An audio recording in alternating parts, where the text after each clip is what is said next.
RDC est une et indivisible. De la population et de tout le monde, c'est qu'il faut tout arrêter pour faire face à cette situation. Et que nous ferons de cette terre richement bénie un réel havre de paix, de prospérité et de progrès social.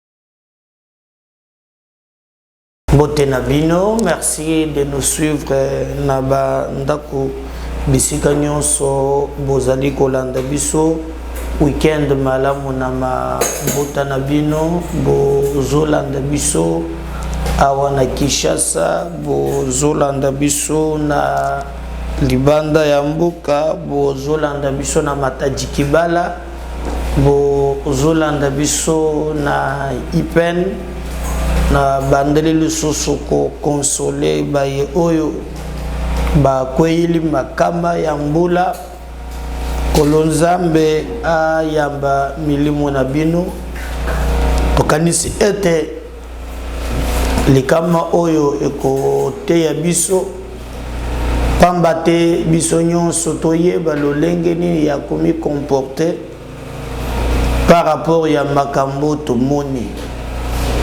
Donc, na pesi bino mbote vraiment kasi na lobi baye babungisi bandaku. En tout cas, courage na bino. Je crois que na zalaki même koluka ndengeni na kopesa bino il y avait quelques bilans pesaki to koluka po to pesa bino yango, mais le plus important ezali oyo si komeli biso ete ya biso potembala ya simato yeba lolenge nini ya kotire quand même leçon na makambo yo mazali koleka. Mais na ngambo mususu boyeba ke député provincial Moko Mukebayi abengisi Jatini Ngobila aya ko s'expliquer. En tout cas, à mon humble avis, n'a évité ce qui a koya, n'a vu comment cette assemblée fonctionne.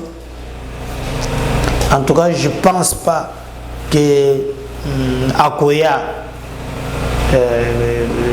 il contrôle tout le monde. Ils ont maîtrisé tout le monde.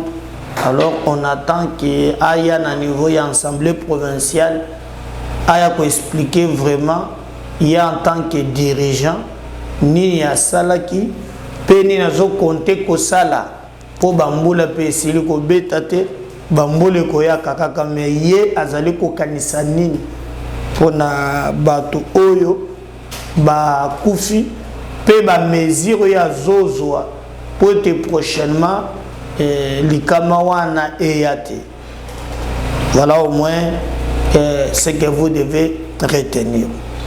Bande kotokobeta pe li solo, il y a boyebi très bien que ba émission ezelo bamikolo mingi na moni batu ya Katumbi babimi mingi lobi na moni Jean-Marie Kasamba ayambaki ndeko moko Laurent Onyemba alors abimaki pona kofistiger ndenge nini ba empêchaki Katumbi abimate Katumbi alingaki abima akende Qatar. Alors parti na ye lobi tozongeli na dictature koleka na o ya Kabila parce que makambo ya kwempêchaka bato ba voyager oyo selo bango yango babundelaki. Mais maintenant que makambo bandeli pona bango bamoni que c'est dictature ya makasi. Alors pour boye bazana souvenir te boye ba ke Moïse Katumbi alingaki abima mais baye oyo ba pesaka autorisation ya ko bumisa pavillon likolo ba pesa kite. Alors Katumbi azalaka na banzela mibale amona ye pasa ake côté monsieur a Zambie kuna batongisaka ye mingi te abimele kuna na Zambie. même ndeko na ye moko pe akufa bakondela ye kaka. Alors je me pose la question nazotuna siko mutuna, est-ce que awa ye azali kokenda kama makambo ya bazambi ezopesa ya raison tena muyambo ya lobaka keno ya azalaka na ye zambien. Alors bato na ye balobi c'est que bokonzi ya Tshisekedi esali bako regretter yango po bango baza prêt vraiment ya ko affronter bango sur tous les plans. Ba menacer ba le bazana ba moyen nyons o bango bako sala pour te bayeba na ko prévaloir ba droit na bango. Et puis balobi ke mbala ya soka ba pekisaka tumbi a voyager pour so ba pekisi lisusu ba conséquences que la grave. Mais na bisaki le temps na landeli ba yoko tali sa tête au katumbi azo ça les a fuite en avance. Il y a des dossiers oye bazana Pascal Soibevaragi. Alors na makambo wana Katumbi est allé au-delà ya obayo kanaki ake ko zobiloko ya bato comme une armée numérique a sauté le premier abandi ko se victimiser et batone babandi ko relayer. Donc ce message au bozoyoka bango bazo menacer que bakubimisa bato na balabala et puis ngana tuna ka toujours mutune bato bino bozela kana bango kaka pre babima na balabala pona makambo na bino.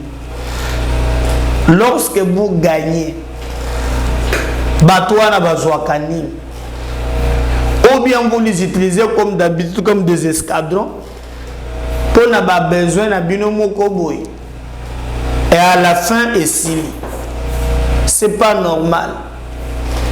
Bolanda ke lobi ba yamba ngai na télévision moko na lobi ba ko sabatute que y a un problème de nos des originaires boina boy eza calcul ya batu bazolo ka ba positionnement personnel mutozana makambo na yi olia s'assumer amatimbiko la tchena kati natangi bakasaye ebele bazana problème na justice a ozui Kabund ozui François Beya ozui baza ebele nanu na monate bato batemi nous les ressortissants de ou bien les députés kasayen na tikala ko mona yango te et ça les makaka na bandeko wana oyo ono na bango moko bazanga je bakatangi asinama dans le dossier et rebondir mais avion na ye au moins ezwaki nzela ya kobimela partir ya Zambie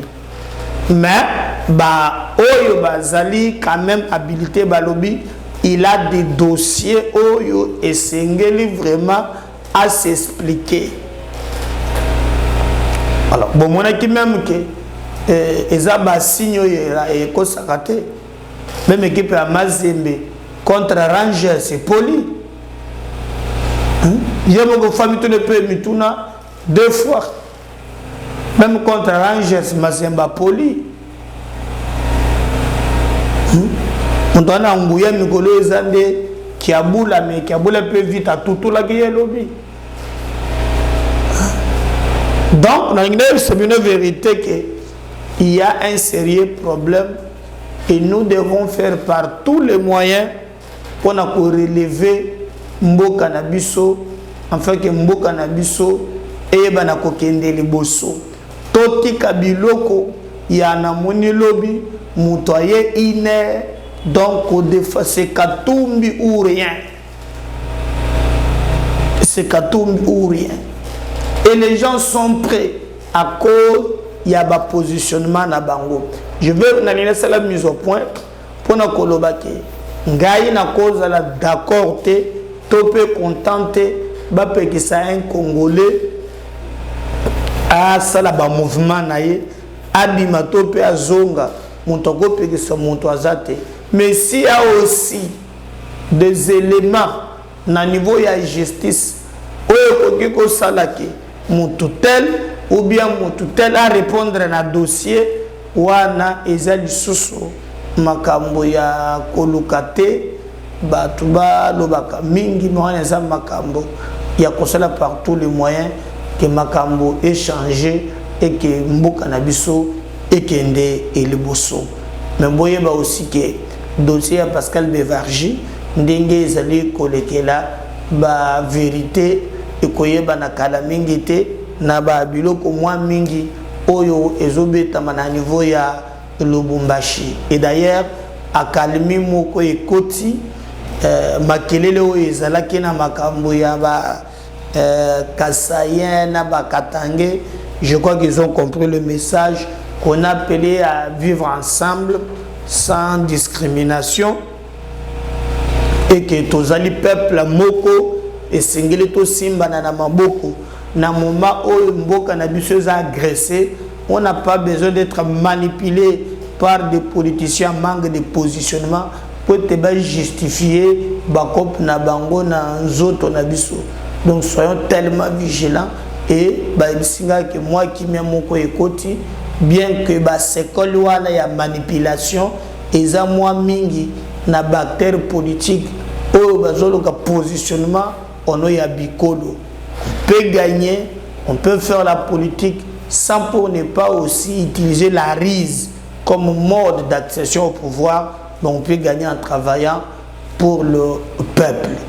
Parti ya Kyungu wa Kumwanza yango moko ezana habité ni misatu mais yeteni mususu oyo na moni dani banza azali vraiment copier bango toli bango wana balapinda ya balobi e matalikolo ekitanase bango bako battre campagne pour na Félix Tshisekedi wana ina fait ko yemonani.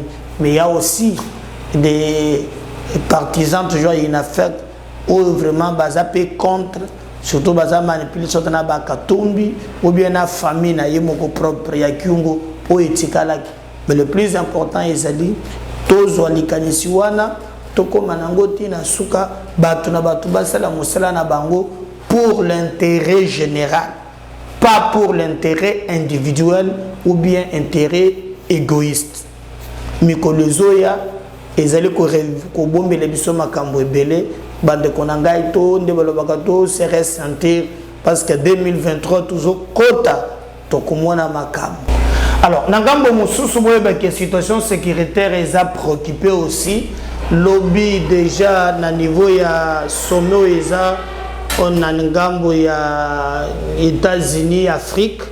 Le président de la République Félix Antoine Tshisekedi Tshilombo a participé d'abord na sommet wana CAC ba président bazalaki presque union soana mais comme Kagame azalaki Tshisekedi a boycotté yango. Pour lui azomona que c'est un petit monsieur un manipulateur azalaki respecter malobanaye ata mokete ce qui fait que bako sala yeli susu confiance na likambo ata mon côté. Alors na ngambo mususu ye aboyi ko kota na makambo mindondo akita likolo asala boye et ça marche pas. Alors asengi nde vraiment na ba président wana bayebisa Kagame atika kwa kumema ba soda na ye en République démocratique du Congo. Alors na sommet wana comme d'habitude Kagame a bimisi malobana oya lobi clairement que non yé zali vraiment te kokoti sa ba soda na Congo pona Kagame a kosili susu alobi makambo zoleka na Congo ezaya ba congolais bango na bango eke ye moko ayebi ata likambo moko te. Donc o ezoleka na Congo etaliete. Alors le président de la République azwaki vraiment tant ya kosolana Joe Biden ou azali président ya États-Unis ba sololi en long en large na mai oyo matali kimia na Afrique mais aussi particulièrement en République démocratique du Congo. Le président Tshisekedi, lui, pense qu'il compte aussi la pression il y a aux États-Unis pour faire réfléchir Kagame. Alors, je crois que les pays bazalaka na mité, les pays bazalaka na ba ennemi, le pays n'a que des intérêts. Nous pensons à notre niveau que mbala mususu likambouana bango ba sali et kokiko te ya bango peut bameka ko changer, mais hypocrisie ya makasi na o bazo benga biloko ya communauté internationale wana. Alors sur terrain à calmer moko ezali, je crois que boyoki mensonge au ba rwandais bazali komema, il n'y a jamais eu de contact direct na ba rebelle ou ba rebelle côté ba agresseur armé na biso kendaki na Kibumba na moi délégation yo bomonaki sous-chef d'état-major Jérôme Moutouazalaki Iwana membre ya gouvernement azalaki te, bien que beaucoup travailler en vase cloté bayokanaki na Luanda tangu bazalaki kuna Kagame musana ye kokosa keo na Congo bazo soutenir ba FDLR. Et d'ailleurs bolandaki oyo babengi soki secrétaire général ya OIF Mushikiwabo qui dit que oh ba soda nyonso bazo tout au long ya frontière, ils ont la menace pour le Rwanda, hein, beza menace pour le Rwanda. Et c'est le même discours. Alors bayokanaki na Angola balobi batia et loko moko en mécanisme moko ya suivi à sous région ezala mokonzi armée ya Angola ou ya Kenya ba vérifier en réalité banani bazali ko soutenir baloka ba FDLR ba mona na kate.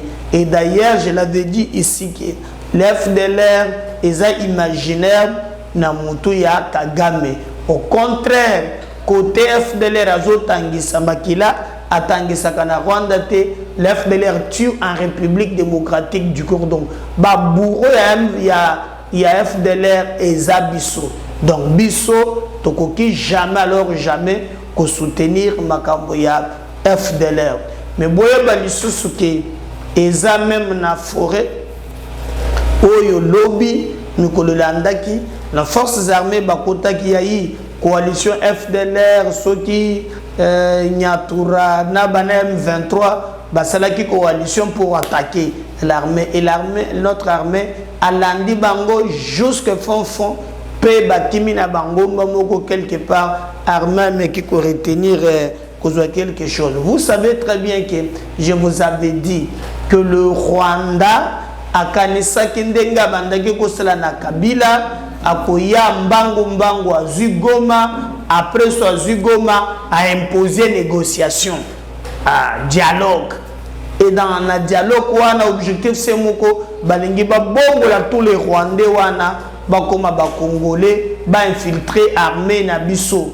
Et loko Tshisekedi alingi ata mukete alingi ko yokango ata na mato inayete et au moni biso tolobaki iyo lokola ozali bongo biso pe ba imboka to pesio maboko tina nini omona kangana yaka na lobakake na makambo matali sécurité ya mboka na biso. Pour le moment attention to éviter ba diversion to tika la concentrer parce que servir ya mboka na biso eliko dépendre na yango. Donc pour parler mon côté et salami entre les gouvernements na ba sanguinaire, il y a M23 ou bien ba Rwandais et salamité. Il y a des mécanismes, il y a vérification pour na kotia ba Rwandais oyo do contre mille et que ba argument na bango et si là. Et c'est ce que Tshisekedi d'ailleurs a fait aux États-Unis. Bon, on a quelqu'un na Boudaki, ces petits sanguinaires de Kagame et que Amikotaki qui a commis na débandade, mais sinon il faut continuer pour na kosala musala na ba norme oyo ba Congolais ba kozala sécuriser. Biso moko to yebi objectif même il y a Rwanda na mboka na biso un Congolais averti, même quand je vois les Katumbi et les autres, ils créer diversion, dans le moment qu'il faut nous concentrer, bango bala muselu so makambo ya ba tribalisme na moment oyo eza passe na mawa mais Congolais nyonso ali appelé mobiliser pour être ayeba na ko défendre président ya mboka na oyo etali makambo ya défense ya mboka na biso tout ça là par tous les moyens to pesa nos forces armées maboko pona mosala kitoko yo bango bazali kosala sur terrain. Donc le président de la République d'ailleurs il avait promis que à côté mobembo naye na ngambo wana ya États-Unis kolandisa vraiment makama elekia wana Kinshasa esengeli ya écourté aya na lombango pona kotala condition nini bandeko bakufeli awa bazaleli mais notre armée sur le front en tout cas bazali ko bouger bazo travailler pour te récupérer mabele ne biso ba Rwandais bazu et le Rwandais ne gire kaka autour ya masolo dialogue et je vais vous dire ça marcher le mot tant que bazolo ka dialogue bazolinga bakamatande ba Rwandais wana ba déverser les biso na armée et comme lokola makambo ya mixage na brassage alors biso pe na ngambo na biso to senga ki président na sepela ki na discours na na congrès azalaki clair il a même félicité d'abord ba député national oyo bazwaki mokono ya koloba ki gouvernement akoki kozwa ba contact te na ba terroriste wana ya M23. Donc nous pensons que armée na biso ali capable ya kosala mosala oyo ndenge elongo bani et d'ailleurs chiwewe banda aye tozozela ye na makambo ya front parce que beaucoup de traîtrises trahison eleki ebele na armée na biso armée infiltrée et bon monaki même que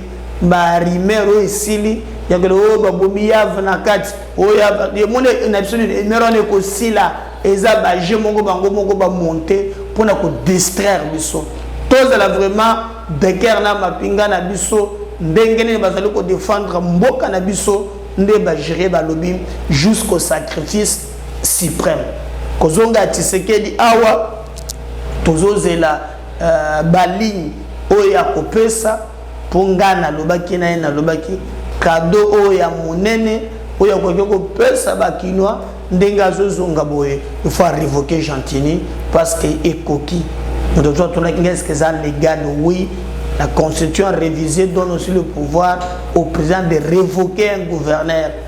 Ce qui s'est fait je crois avec Jean-Claude Bayende a été révoqué par Kabila. Il a été révoqué par Kabila. Bien que le gouverneur dépend aussi de l'Assemblée délibérante comme les assemblées provinciales. Donc, c'est à ce niveau-là. Mais nous pensons que le président de la République a besoin de la biso avant pour que tout le monde a makambo ndenge yali koleka sur terrain. Bande konangai, je peux vous dire une chose. Ndeko mokolo bakina ngande komeda ndenge nini yo ozolo bakaka makambo ya bato bakofi. Eza catastrophe naturelle. C'est normal, les années kambo ya ko tia responsabilité na mutu na niveau na ye ayebele kwa zo sala. Donc natika ko lobakeza mutu tel mutu za responsable ba responsable baza moi ebele.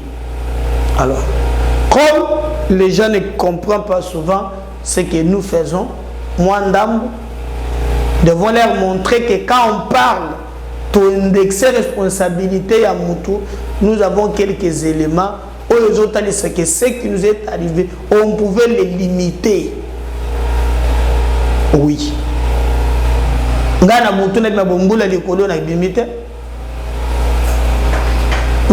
qu'est-ce qui va se passer encore aujourd'hui? Mais le directeur, il y a OVD, Office Avoirien à drainage, Openda na bango dindaki.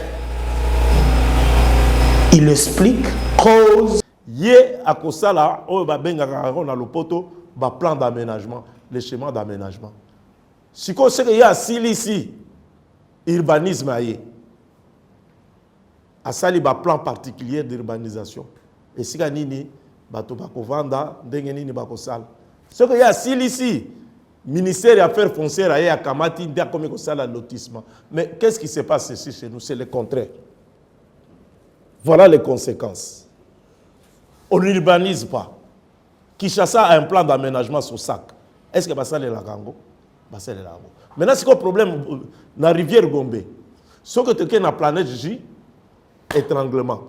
Donc, bateau bazali na kati yaba li mineur, li majeur, yaba rivière. Moi, tu as même bangé. Tu as ça la kirage avenue ya rivière Gombe. Mais si tu as mis la planète J, moi, tu as exaté. Moi, tu as exaté. Planète J, à Sosimat. Planète, à partir de la planète J. Et ça référence dans le but qu'il y a à Tongi. Mais, Moutou Aliboso a Tonga qui est qui sombe dans l'immeuble là. Il y a Moutou à Poussaki. Petit pont. Batounion sont aligné dans l'alignement là. Immeuble à jaune ou à Nezalakawan. Bon, il y a du temps de Kabila, la commission, Ghana a participé à la commission Moko. C'était Yeroda qui avait présidé cette réunion. Liste y a démolition Ezali. Mais tout ça, il est en côté. Si c'est comme une rivière, étranglement et salami. Awa to uti na quantité ama eza mingi. To komi esika wana esali entonnoir o to benga kango effet entonnoir. Vitesse et mati. Mais si to ken na fleuve to kuti nini? Sable mati. Ça signifie quoi? On est rivière etindama na fleuve, c'est le fleuve qui remet. Wana eza les sous ministère à travaux publics et comme ministère il y a transport avec RVF. To komi et à RVF. Ce qu'on a na Basoko ici est un émissaire. Bedengaliem. Batongi. Verbe Tchakou est la même chose. Donc, ba émissaire nyos. Boutouakotuna par exemple na Kalab. Vous avez comment la inondation est au Salem. Na Kalab. Boye biponani. Les collecteurs Ngombari Moutoua Tongi Likolo wana. C'est le collecteur principal, l'émissaire principal o ezako Zouabamai pour Etindago et awa na Pongabi. Mais Moutoua Tongi Likolo wana. Wana ezali sous VDT. Donc, à cause de l'inondation, les alliés est belé. Il faut, ils sont multi-sectoriels. Il faut total, ministère, sangana ensemble, on a trouvé solution. Voilà, je crois, on a Bolandi, je crois, directeur, il y a OVD, qui nous donne quand même quelques données techniques, parce que,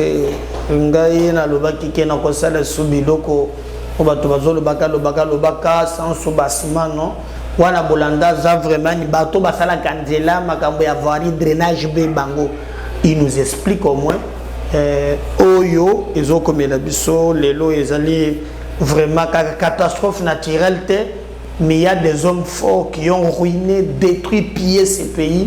Oh vraiment esengeli ceux qui ont fort na bango aussi là quand même va trouver moyen il y a que dégager enfin que plan urbanistique et ça quand même bien pour la ville. Kolobaka wana ngana lobaki nako contre les sous-soutés wana bolandesa quelqu'un qui nous a amené des données techniques.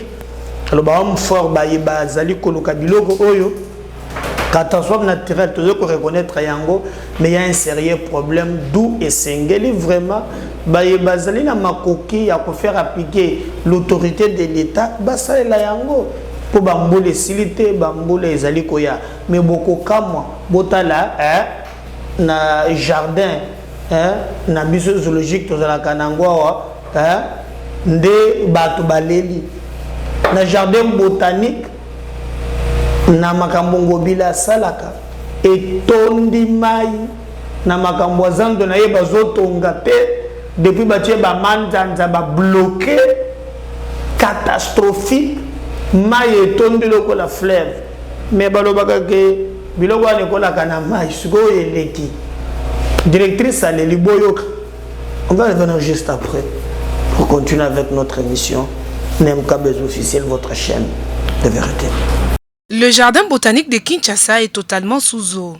C'est la première fois que ce site soit inondé depuis sa création.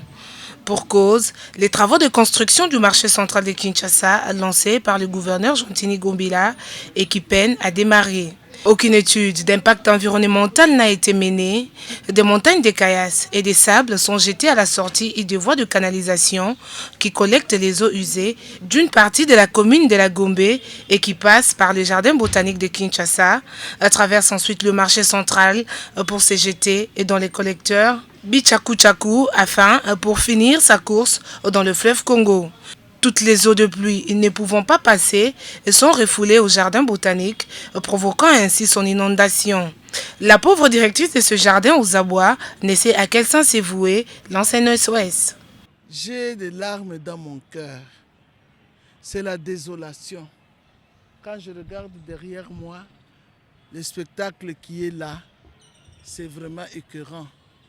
Si nous devons détruire notre environnement de cette façon, c'est pas bon. Je me demande même qu'est-ce que nous allons laisser à la génération future. Avant d'amorcer de tels travaux, on devait faire l'étude de l'environnement. Savoir où passe le canal, où passe l'électricité, donc tout ce qui est comme aménagement. Avant, nous avions 2 motopompes, donc toutes les 2 étaient tombées en panne. Ça demande des réparations. Mais dans l'entretemps, je me suis dit, comme c'est un travail qui demande beaucoup d'efforts, j'ai dû acheter une nouvelle motopompe. C'est avec la nouvelle motopompe que nous travaillons et nous avons même acheté le tuyau de 100 mètres pour que ça puisse nous permettre de jeter l'eau sur le long de Kassavubu. Toutes les démarches entreprises auprès du gouverneur et de la société qui entreprend des travaux au marché central de Kinshasa sont demeurées vaines. Et si rien n'est fait immédiatement, tous les écosystèmes de ces jardins disparaîtront. Voilà, je crois que wana bolandi mais mama waro mama ni mama sima ya kouta na ba musicien na baneni na Dubai zingaluke tu mama bazongi na Kinshasa awa mawa na Kinshasa makambo eleki pe mwa mingi bozongi na bango et créer mwa mbutu bakei na matanga congolais polémique même na matanga akei a consolé Claude Machar odu mubienda donc yé bumonaki numoko sala yelekaki ya Barbara Kanam je sais pas ce que dongi so azu ya Chelibino nde ya mbelaki Barbara Kanam bo simba kina na mapeka ya kange maboko tester na mes condoléances parce que ningisi yango na maboko azo ni sokutika te siko ya mama waro mama ni ayambaki ye na ndenge ya muntu azana mawa siko na suka zo so la salie boy bako azoki bisayeza ya mbano ya suka oyamba yo bozala kiwa siko muntu moko yoko sela video moko zo machala et je regarde les réseaux sociaux pas les akabilate za montage basalina bango donc na matanga mamachi ala mwana personnel balobi d'ailleurs qu'il faut bâtir na maisha park pour bato bazoya ebele alors je vais vous laisser suivre mama ni nelekaki na ndako ya chala mwana ndengene ni elekaki et on va revenir juste après pour continuer avec notre émission NEMKBS officielle.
N'oubliez pas de partager, de liker cette émission. Si le Seigneur ne revenait pas, moi je reviens tout à l'heure dans le numéro Moussous. Bye.